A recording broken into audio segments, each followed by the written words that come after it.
নবম শ্রেণীর সবথেকে মেধাবী শিক্ষার্থী যে হঠাৎ করেই হয়ে যায় পতিতা, তখন সমাজের মানুষ তাকে জানায় ধিক্কার। পরিবার, আত্মীয় স্বজন, এমনকি সমাজের মানুষ সবাই তার থেকে মুখ ফিরিয়ে নেয়। তবে সে কি সত্যি ছিল পতিতা, নাকি তার সাথে করা হয় বড় ধরনের অন্যায়? ঠিক এমনই গল্প নিয়ে নির্মিত তনয়া মুভিটি প্রত্যেকটা ছেলেমেয়ের একবার হলেও দেখা উচিত। সেই সাথে প্রত্যেকটা অভিভাবকের এই মুভিটি দেখে সচেতন হওয়া উচিত। তো চলুন আর কথা না বাড়িয়ে সরাসরি চলে যায় মূল গল্পে। মুভির শুরুতে আমরা তনয়া নামে একটা মেয়েকে কোনো একটি হোটেল রুমে দেখতে পাই। পুলিশ এই হোটেলে রেড দেয়। সেখানে তনয়া সহ বেশ কয়েকজন ছাত্রী আর 3 জন ছেলে পুলিশের কাছে ধরা খায়। পুলিশ তনয়া সহ সব ছেলে মেয়েকে থানায় ধরে নিয়ে যায়। এর পরের সিনে আমরা তনয়ার বাবাকে দেখতে পাই। তার গাড়ি মেরামতের একটি ওয়ার্কশপ আছে। সে পেশায় একজন গাড়ির মেকানিক। তো যাই হোক, পুলিশ তাকে ফোন দেয় এবং জানায় তার মেয়ে হোটেলে ধরা খেয়েছে। তনয়া এখন পুলিশের হেফাজতে আছে। এই কথা শুনে তনয়ার বাবা যেন আকাশ থেকে পড়ে। এরপর তনয়ার বাবা থানায় যায় তার মেয়েকে ছাড়ানোর জন্য। তখন ওসি সাহেব তাকে বলে, মিয়া, মেকানিক হয়ে খালি ইঞ্জিনের খবর রাখলে হইব, মেয়ে কি করে তার খবর রাখতে হইব না? তখন তনয়ার বাবা বলে, আমার মেয়ে মেধাবী ছাত্রী, ক্লাসের ফার্স্ট গার্ল, তাই এমনটা কখনো ভাবতেই পারিনি। এরপর তনয়াকে সে বাসায় নিয়ে যায়। বাসায় যেতে তনয়ার মা তনয়াকে ঘরে নিয়ে ইচ্ছা মতো মারে। পরের দিন সকালে তনয়া পরীক্ষা দেওয়ার জন্য স্কুলে যায়, কিন্তু পরীক্ষক তাকে এক্সামে বসতে দেয় না।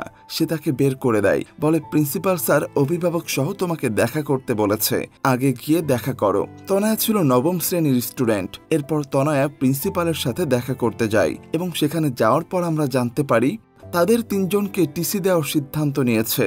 তনয়ার মা হাত জোর করে প্রিন্সিপালকে অনেক রিকোয়েস্ট করে শেষবারের মতো একটা সুযোগ দেওয়ার জন্য। তনয়ার মা বলে, তনয়া অনেক মেধাবী, ওর পক্ষে এমন কাজ কি করা সম্ভব? প্রিন্সিপাল বলে, আমরা সবাইকে উপরে উপরে যেমনটা দেখি, কিন্তু ভেতরে থাকে ঠিক উল্টো। সে আরো জানায়, তনয়ার ওই 2 বান্ধবী স্বীকার করেছে যে তারা অনেকদিন যাবৎ এই দেহ ব্যবসার সাথে জড়িত। এরপর স্যার তনয়াকে একটি পেপার দেখায়, যেখানে হেডলাইনে তনয়ার ছবি সহ খবরটি পেপারে ছাপা হয়েছে। তাই সে তনয়ার মেধার কথা চিন্তা করে ট্রান্সফার করে দেওয়ার ব্যবস্থা করে দিতে পারে, কিন্তু কোনোভাবেই সে আর এই স্কুল থেকে পরীক্ষা দিতে পারবে না। এরপর পরবর্তী সিনে আমরা দেখতে পাই তনয়ের বাবা বাজারে যায়। বাজারে গিয়ে দেখতে পাই তনয়াকে নিয়ে সবাই কথা বলাবলি করছে, আর সেটা এমন পর্যায়ে চলে গিয়েছে যে তার সমাজে মুখ দেখানোই বড় দায় হয়ে পড়ে। এক লোক তো তাকে রাস্তায় দাঁড় করিয়ে মেয়েকে বিয়ে দিয়ে দেওয়ার কথা বলে। তখন তনয়ার বাবা বলে, আমার মেয়ের কি বিয়ের বয়স হয়েছে? তখন ওই লোক বলে, এই বয়সে হোটেল চিনে ফেলেছে, আর এখনো বিয়ের বয়স হয়নি। এরপর তনয়ের বাবা বাসায় এসে তনয়ার সেই নিউজ দেখতে পায়। তার বাবা তো ভেতর থেকে একদম ভেঙে পড়ে। অন্যদিকে আমরা দেখি তনয়ের ভাই তমাল বাসায় ফিরছিল। তখন জাভেদ নামে এক বখাটে ছেলে তাকে রাস্তায় আটকায়।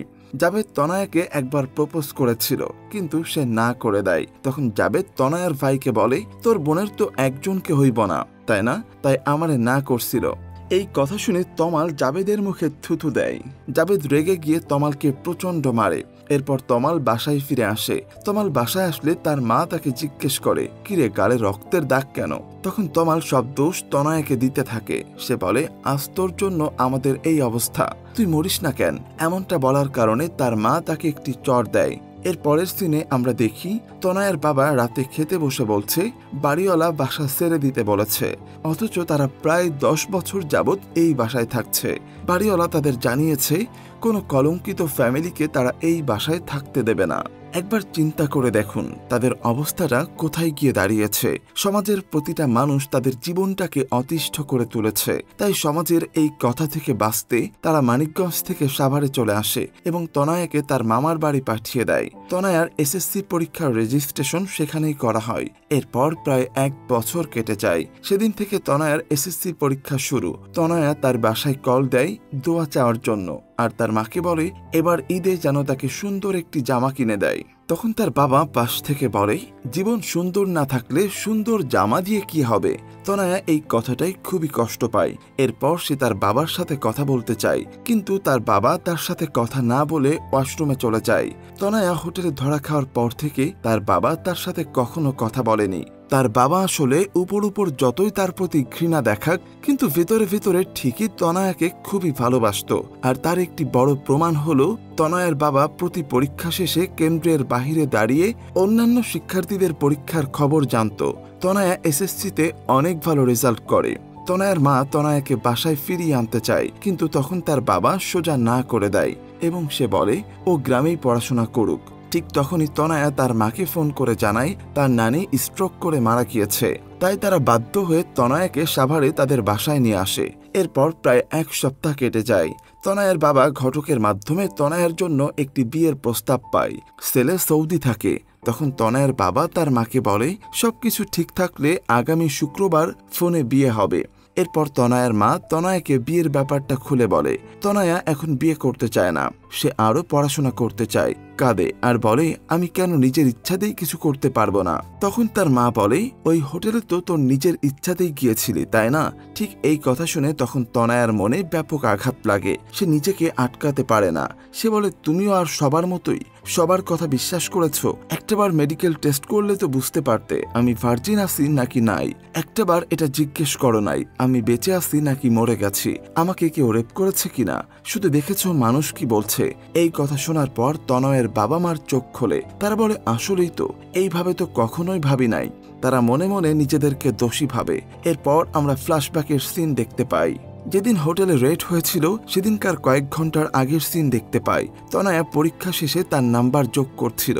এখানে আমরা দেখতে পাই তনয়ের দুজন স্কুল বান্ধবী তাকে কোথাও নিয়ে যাওয়ার প্ল্যান করছে।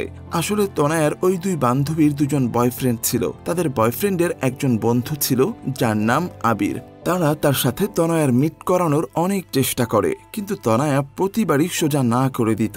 তো ওই দিন তনয়ার 2 বান্ধবী তাকে বলে চল আজ বাইরে কোথাও ঘুরতে যাই। বরাবরের মতো তনয়া সেদিনও না করে দেয়।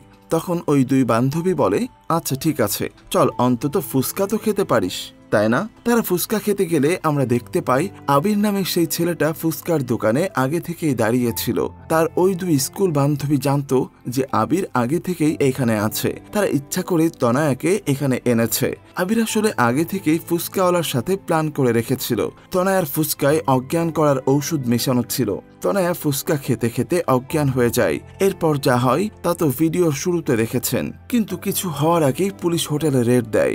এরপর সিন বর্তমানে চলে আসে। ছেলেপক্ষের লোকজন তনয়াকে দেখতে আসে। কথা বলার এক পর্যায়ে ঘটক বলে বাইরে আসেন, সব কথা পাকা হওয়ার আগে কিছু কথা বলে নেওয়া যাক। সে জানায় ছেলের কিছু ডিমান্ড ছিল, সেগুলো যদি আগেই পূরণ করা হয় তাহলে খুবই ভালো হতো। তখন তনয়ার বাবা বলে এগুলো তো আগে বলো নাই। তখন ঘটক বলে ছেলেকে রাজি করাতেই অনেক কষ্ট হয়েছে, কিন্তু তার কিছু ডিমান্ড আছে, কারণ আপনার মেয়ের ঘটনা তো ছোট বাচ্চা থেকে শুরু করে সবাই জানে। ছেলে বলেছে আমার কোনো আপত্তি নেই, মেয়ে সেকেন্ড হ্যান্ড হলেও সুন্দর আছে। এই কথা শুনে তনয়ার বাবা প্রচন্ড রেগে যায় এবং ভেতরে গিয়ে সবাইকে ঘর থেকে বের হয়ে যেতে বলে। সে তার মেয়েকে এখন বিয়েই দেবে না। তনয়ের বাবা কষ্টে বলে আপনারা নাটক দেখেন তাই না? আপনারা নাটক দেখেন আর হাততালি দেন। গত 1 বছর যে কি নাটকের মধ্য দিয়ে যাইতেছি সেটা আমি জানি। আপনারা বলেন আমি গাড়ির ইঞ্জিনের মেকানিক, গাড়ির ইঞ্জিনের খবর রাখি, কিন্তু মেয়ের খবর রাখি না। আরে আমার মেয়ে আমার ইঞ্জিন। আমার মেয়ের চোখের দিকে তাকালেই আমি বলতে পারি সে কি করছে আর কি বলতে চাই। আপনাদের মতো মানুষগুলোর কথা শুই না আমার ছোটবেলা থেকে আদর করে লালন পালন করা সেই গাছটাকে উপড়ে ফেলে দিছি। আপনাদের কথায় ভাবছি গাছের ফল বোধহয় নষ্ট হয়ে গেছে। নিজের হাতে মেয়ের জীবনটা গলা টিপে হত্যা করেছি। আমি মাপ চাই আপনাদের কাছে। আপনারা বের হয়ে যান। আর এদিকে আড়াল থেকে সব কথা শুনছিল তনয়া। ছেলেপক্ষের লোকজন চলে যাবার পর তনয়া তার বাবার সামনে আসে। তখন নিজের অজান্তেই বাবাকে কতটা কষ্ট দিয়ে ফেলেছে সেটা ভেবে কান্না করে দেয়। তার বাবা নিজেকে আর আটকাতে পারে না, তনয়াকে বুকে টেনে কষ্টের সাথে কান্না করতে থাকে। আর এই শর্ট ফিল্ম এখানেই শেষ হয়ে যায়। আমাদের সমাজে এমন অনেক তনয়া আছে যারা খারাপ বন্ধু বান্ধবের পাল্লায় পড়ে এভাবেই একদিন ফেঁসে যায় এবং আমাদের সমাজের মানুষ কোনো কিছু যাচাই বাছাই না করে তনয়ার উপর দোষ চাপিয়ে দেয়। সমাজে করে কলঙ্কিত। এভাবে একটি মেয়ের জীবনে নেমে আসে চরম দুর্ভোগ। বাবা মা, পরিবার এবং কি সমাজের কাছে হয় অবহেলিত এবং ঘৃণিত। তাই আমাদের অবশ্যই কাউকে কিছু বলার আগে বা করার আগে ভালো করে সত্যিটা জেনে নিতে হবে। তো মুভিটির কাহিনী আপনাদের কাছে কেমন লাগলো সেটি অবশ্যই কমেন্টে জানাবেন। আর চ্যানেলে নতুন হয়ে থাকলে সাবস্ক্রাইব করে রাখবেন। ধন্যবাদ।